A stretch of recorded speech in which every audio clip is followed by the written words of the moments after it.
Olá, amigos do programa Castelo Forte. Temos mais um encontro aqui de diálogo, de conversa, de reflexão. Nós estamos no mês de outubro e um mês que para nós luteranos, mas também para a cristandade como um todo, nos traz a lembrança, um movimento, uma época muito importante que chamamos da reforma da igreja. Por isso também convidamos para estar aqui no nosso programa o pastor Mário Hartmann, que é pastor da Congregação Cristo, da Igreja Evangélica Luterana no Brasil, que tem o seu templo aqui no bairro Florestal, em Lajeado. Vamos conversar um pouco sobre a história da IELB aqui no Brasil, também um pouco sobre o 31 de outubro, uma data que aqui em Lajeado é feriado e que algumas pessoas certamente não têm muito claro por que é feriado, o que significa o dia 31 de outubro. Obrigado por aceitar o nosso convite, pastor Mário. É muito bom também podermos aqui no programa receber pessoas que trazem também a sua história, especificamente hoje a história da IELB, que é a nossa igreja co-irmã aqui no Brasil. Gostaria de convidar para que você assim nos contasse um pouquinho qual é a diferença da IELB e a ISLB. Quais são os inícios da história da IELB aqui no Brasil? Tudo bem? Tudo bem, graças a Deus, é uma satisfação. Obrigado pelo convite, pastor Eric. Também uma satisfação poder estar participando desse programa Castelo Forte. Saudamos nesse momento também a todos os ouvintes. E inicio citando umas palavras bíblicas que para nós luteranos são muito especiais. Efésios capítulo 2, o versículo 8 e o versículo 9, que diz: pela graça sois salvos, mediante a fé. Isto não vem de vós, é dom de Deus, não de obras, para que ninguém se glorie. Um dos versículos importantes e fundamentais dentro da história também da Reforma e da Igreja Luterana no mundo, que em 2017 estará completando então os seus 500 anos de história. Como o pastor Eric disse muito bem, 31 de outubro é o marco, né? E 31 de outubro de 1517 foi a data em que aconteceu então a chamada Reforma. Um pouquinho então da história, o desafio é grande, pastor Eric, né? Mas de qualquer forma não estou eu sozinho nessa empreitada, o pastor Eric também está aqui e poderá dar as suas contribuições com relação a essa história. Nós podemos dizer que a história da igreja luterana aqui no Brasil, ela começou com a imigração. Quando em 1824 vieram então da Europa, e aqui o próprio país acabou abrindo as suas fronteiras justamente para os imigrantes. E aí vieram um grande número de imigrantes. E a chamada data então do início da imigração então foi 1824, dia 24 de junho, a data também especial, né, aqui para o nosso estado, para o nosso país. E aí vieram pessoas de diversas denominações religiosas para cá. Luteranos, né, de origem luterana, então no caso, e outros religiosos com outras origens teológicas, né? Eles vieram e se estabeleceram para cá. E no início, nós podemos destacar o seguinte, que aqui o estado do Rio Grande do Sul, ele não estava então aberto e organizado devidamente para as igrejas, né? A igreja oficial era uma, né, do país todo, e as demais denominações não tinham a sua abertura. Mas o próprio povo, mantendo as suas origens, que trouxe na bagagem a sua literatura, talvez a sua Bíblia, o seu catecismo, o seu inário, se manteve fiel, e assim eles foram seguindo seus dias. Quem sabe, no início, os anciãos, aqueles que mais conheciam a Escritura, a Palavra de Deus, eles dirigiam a palavra aos seus queridos, ensinavam seus filhos, batizavam os seus, sepultavam os seus mortos, realizavam as cerimônias de casamento entre os seus, e assim eles foram seguindo, podemos dizer assim, heroicamente, durante anos. E aí houve uma época em que houveram muitos os chamados pseudo-pastores dentro da história, né? Que eles estiveram aqui presentes e ora o povo caía muitas vezes em más mãos, pessoas que ora mercadejavam a palavra, usavam da palavra, do nome, do título, para se aproveitar, quem sabe, da boa fé das pessoas e terem os seus próprios fins, não os fins do próprio evangelho, né? Esse foi o início então da história. E quando certa visita, né, do embaixador da Alemanha aconteceu aqui no Brasil, ele fez um pedido ao povo que aqui estava. Né, o que eles esperavam então dele, o que ele poderia fazer para ajudá-los. E o pedido foi do povo aqui que enviassem pastores lá da Alemanha para vir atender o povo aqui no Brasil. E o embaixador, ele voltando à Alemanha, ele dá o alerta às diversas denominações religiosas lá presentes que enviassem pastores então para o Brasil. E vieram esses religiosos. Mas não havia uma organização com relação às igrejas, né?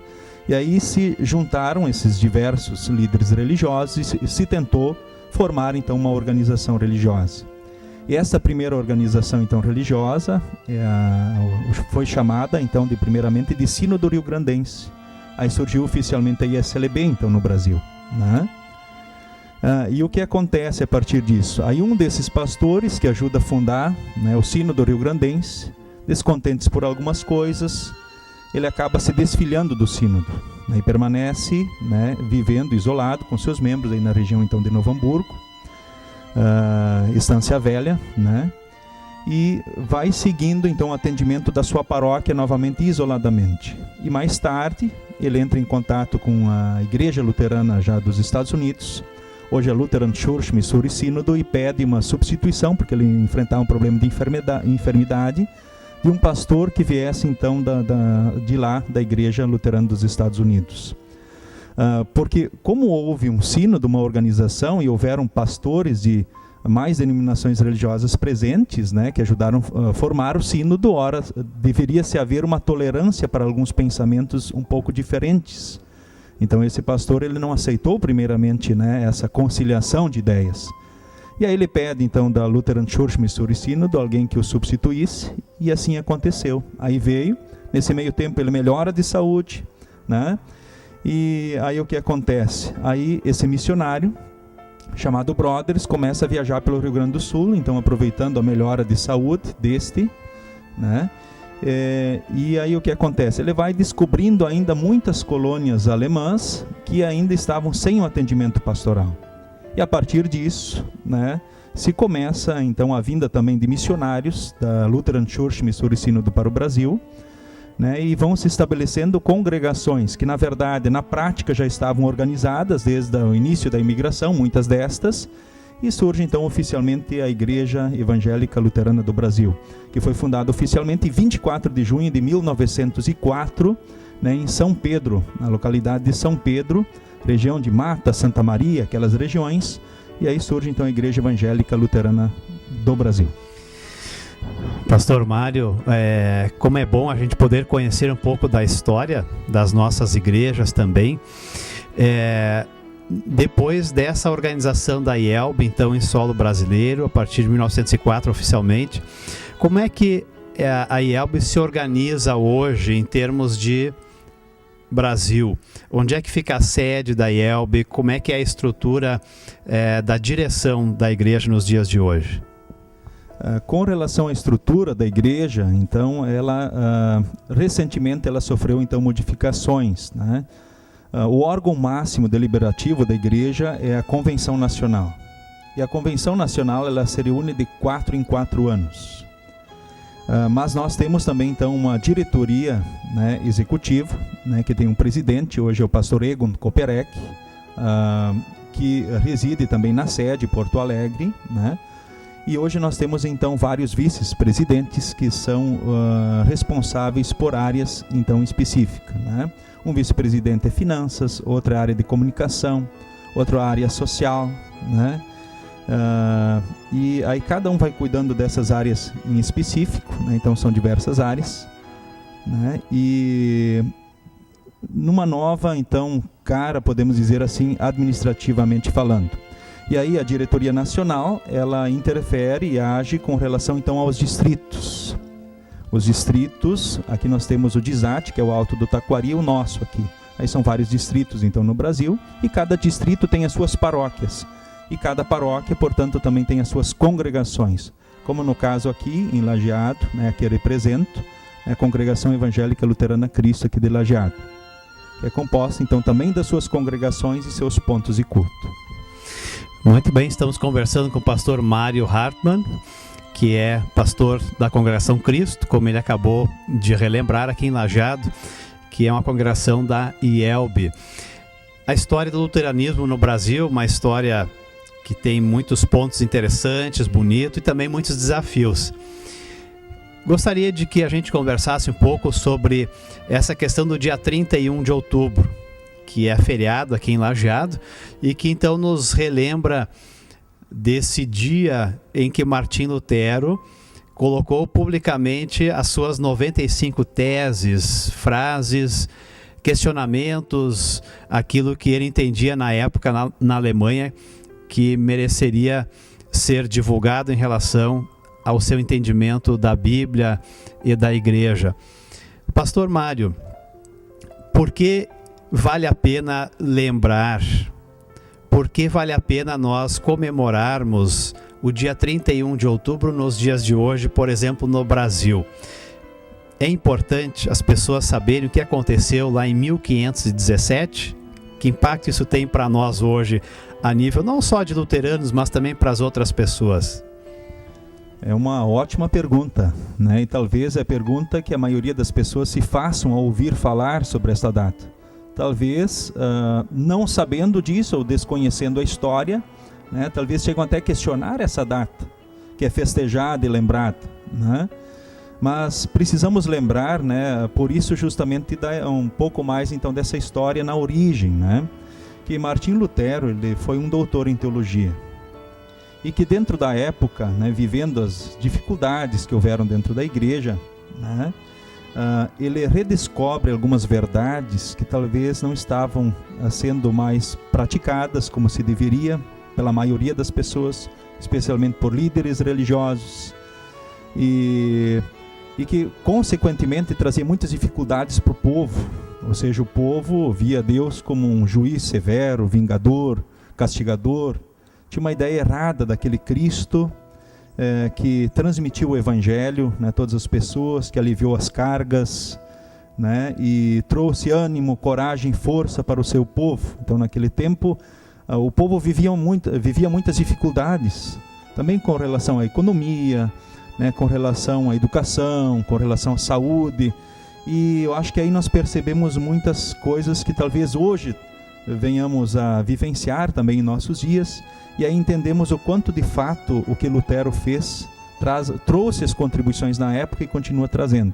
Então, tanto que Lutero é considerado alguém que revolucionou, por exemplo, não só a questão da igreja, ele reformou, houve uma reforma, o nome já diz reforma, né? Ele não quis fundar uma nova igreja, ele quis reformar a igreja que existia na época, fazer com que ela voltasse às verdades que outrora ela anunciava e defendia à luz da própria palavra de Deus, e que traziam justamente o consolo para o povo, o alívio para o povo, as certezas que Deus no seu amor e graça traz. Afinal, Deus em Cristo traz para nós e para todos a certeza da paz com Deus, do perdão, da salvação, na hora da morte, a vida eterna, e aqui a ajuda de Deus, a proteção e a bênção de Deus. Cristo traz essas certezas. E o povo estava preso a algumas ideias, alguns preceitos naquele tempo, que o escravizaram e tiraram essas alegrias e certezas. Então as pessoas viviam uma grande angústia, muitas dificuldades, e podemos dizer assim com relação à própria educação, né? Lutero era um educador. Bom, ele foi doutor em teologia, professor de universidade, ele viveu o contexto de uma universidade. Nós aqui em Lajeado sabemos o que é o contexto de uma universidade, que somos privilegiados, temos aqui a Univates, né? É um mundo de ideias, de descobertas, de estudos. E podemos dizer que assim Lutero ele revolucionou essa ideia da educação. Tanto que um princípio da igreja luterana, e nós aqui dentro da ISLB, nós temos duas grandes escolas importantes. Aqui, né, nesta paróquia ainda tem conventos também.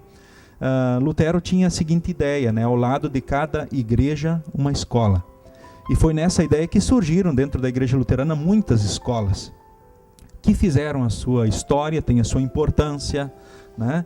Lembrando da IELB, temos também muitas escolas, grandes escolas, temos uma grande universidade, que infelizmente tem as suas dificuldades, né, hoje, né, mas esperamos que tudo se conduza pelo melhor, para que ela possa trazer as contribuições na sociedade e no mundo que vivemos. né? Isso com relação à própria educação. Quem vai estudar pedagogia hoje vai estudar Lutero, não tem como não estudar Lutero, para estar inteirado então dentro desse processo. Dentro da questão política também, a separação entre igreja e Estado, a importância, né, das autoridades políticas, né, e o respeito a essas autoridades, bem como também a importância, né, de nós como cidadãos desempenharmos o nosso papel, assumindo então de fato aquilo que Deus espera como sal e luz para o mundo. Estamos em época ainda de eleições, né? E aí vemos em Lutero também bem clara a separação entre igreja e Estado, o papel das autoridades que estão a serviço de Deus quando cumprem as suas ordens, e também os nossos desafios então como cidadãos dentro dessa pátria chamada Brasil. Pastor Mário, observamos assim nas suas colocações que de fato a reforma que aconteceu na Idade Média, então a partir de 1517, a partir da Alemanha, mas em toda a Europa, teve reflexos não só no campo religioso, mas na sociedade como um todo. Eu gostaria de lhe perguntar mais especificamente em relação a esse campo da fé. Você no início mencionou um versículo bíblico que fala da salvação pela graça, através da fé em Jesus Cristo. Você também falou numa outra resposta sobre a questão do mercadejar a fé, ou seja, negociar a fé. Também nos dias de hoje, podemos dizer que em qualquer período da história da humanidade, é preciso estar atento, alerta, para que a fé não seja negociada, mercadejada, ou seja, Deus não negocia a sua graça, a sua bênção. Lutero levantou isso. Como é que você poderia trazer esse aspecto lá da reforma de 1517, naquela situação, para os dias de hoje? A fé, às vezes, corre o risco de ser mercadejada, vendida, ou as pessoas têm a impressão que podem conquistar a graça, a bênção, a ajuda de Deus? Com certeza, essa questão, então, a importância dentro da religiosidade agora, daquilo que Lutero fez. Existe um reconhecimento, né, inclusive da Igreja Mãe, podemos dizer, a própria Igreja Católica, né, e existe um documento assinado do reconhecimento desta, datado em 1999, quando na Alemanha, né, por intermédio da Federação Luterana Mundial, foi assinado um documento onde se reconhece a verdade da salvação pela graça, né? E o que Lutero fez dentro da questão da religiosidade, ele fez isso. Bom, a Bíblia era proibido, nós podemos dizer assim, para o povo leigo. E Lutero, dentro meio isso, no estudo da palavra, quando ele próprio tem acesso à Escritura, ele redescobre a verdade do Evangelho. E ele traz então a sua contribuição para a igreja cristã no mundo, não apenas para a igreja luterana.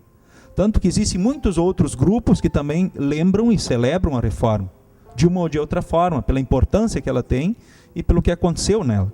Então Lutero justamente redescobre que a salvação é pela graça de Deus, que ela é um presente gratuito de Deus por Cristo Jesus. E a partir desta fé, eu crendo que Cristo é o Filho de Deus e verdadeiro homem, que veio aqui nesse mundo e fez o que nós não podemos fazer, ou seja, cumprindo a lei de Deus perfeitamente, os mandamentos perfeitamente. Ele venceu o pecado do nascimento pela sua natureza divina, até o fim aqui da sua trajetória aqui, porque ele de fato foi santo. Então ele venceu o pecado do início ao fim, ou seja, ele satisfez a sede de santidade que Deus vê no ser humano, plenamente, coisa que nós não podemos fazer, porque nós somos, como o salmista diz, eu nasci na iniquidade e em pecado já me concebeu a minha mãe. Portanto, dependentes totais da graça de Deus em Cristo Jesus.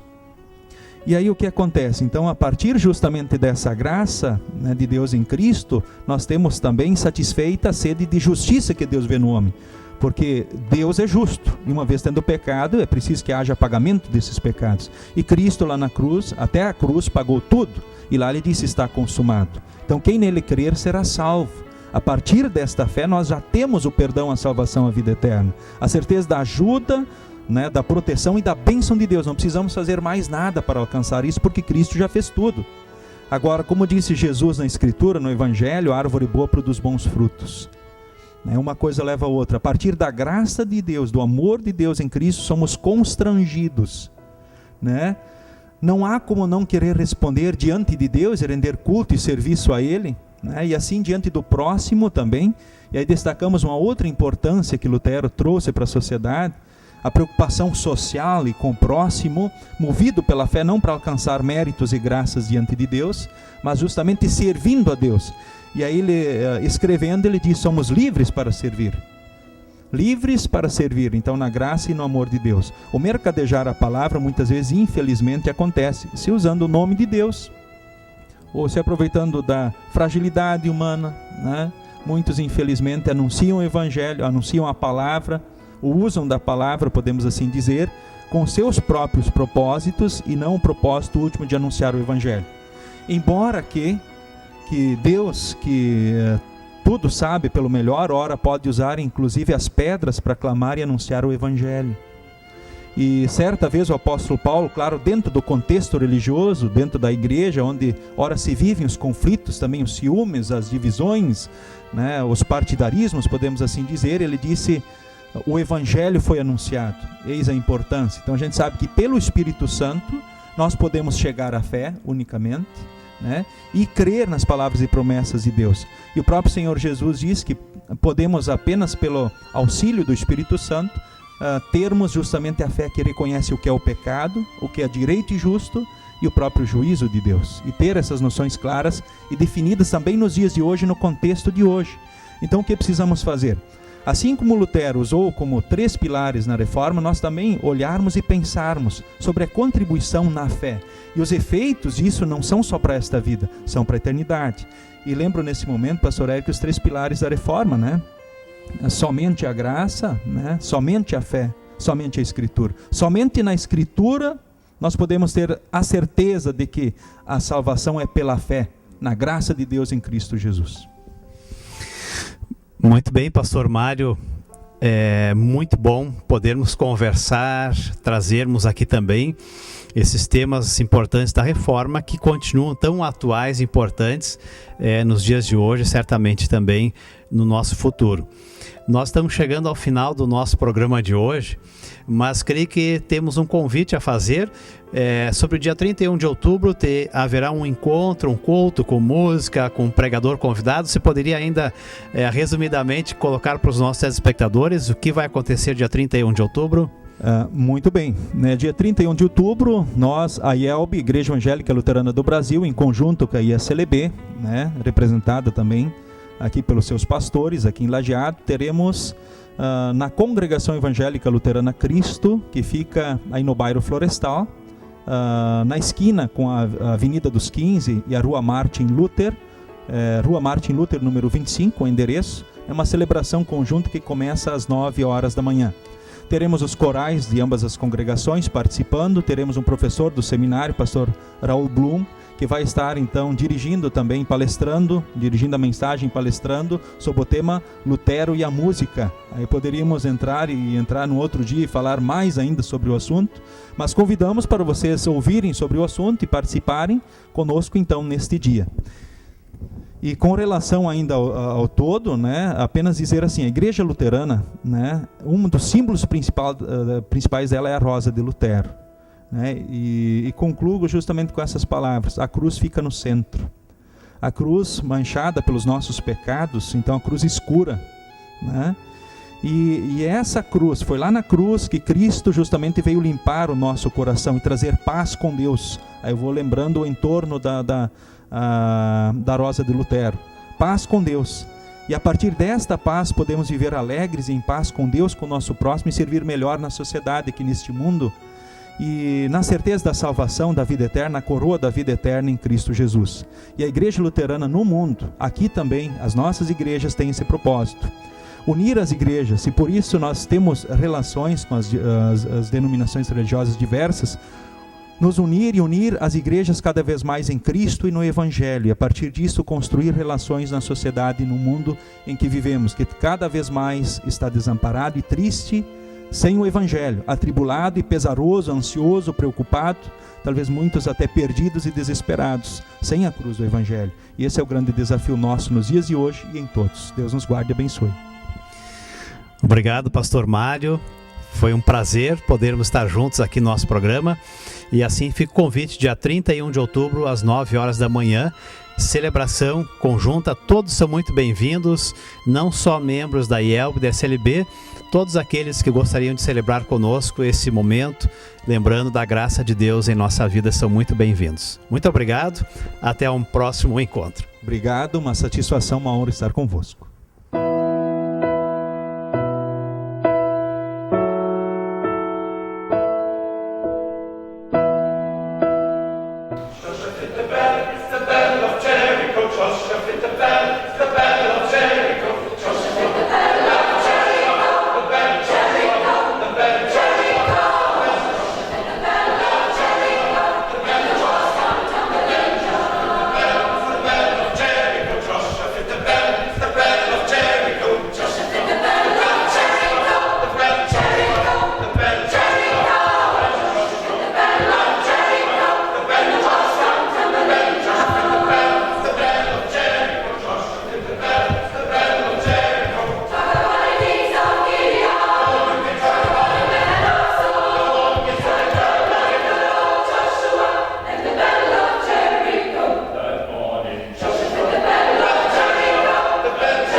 Olá, convido para um momento de conversa, reflexão a partir de uma mensagem, uma história, uma parábola contada por Jesus no Evangelho de Mateus.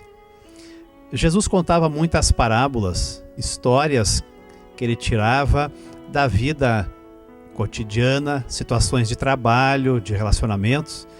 E numa dessas histórias, Jesus disse que o reino de Deus era como o dono de uma plantação que preparou a terra, plantou as mudas de videiras, deixou tudo pronto para que outras pessoas cuidassem dessa videira, dessa plantação.